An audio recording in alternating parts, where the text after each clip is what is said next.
Welcome to Pindar Poetry. We hope you learned something new. You start by confirming which app is currently sharing your live location, because steps vary by platform. Once done, unlock the phone and open that specific conversation or location sharing screen so you can act immediately. Make sure your connection is active. Weak data causes delays and false indicators. Now look for the live location card, map preview, or a sharing banner. This is where you'll stop the stream. Don't search settings yet. Act in the thread or map view first. You expand the live location message or tap the map preview to expose sharing controls, because the immediate stop button is often hidden there. Then choose Stop Sharing, End, or Turn Off Location. Labels differ, but the function is identical.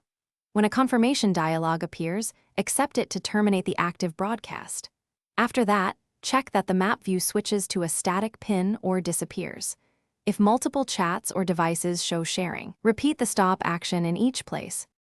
You finish by verifying the change. Watch the map for live movement to stop and confirm no active sharing badge remains.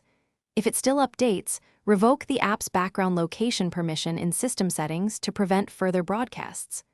Once permissions are adjusted, force close the app and, if necessary, restart your device to clear cached sessions. If problems persist, sign out and back in, because token issues can keep a stream alive. This usually forces the service to drop the active share. Thanks for watching. Consider subscribing if we helped you.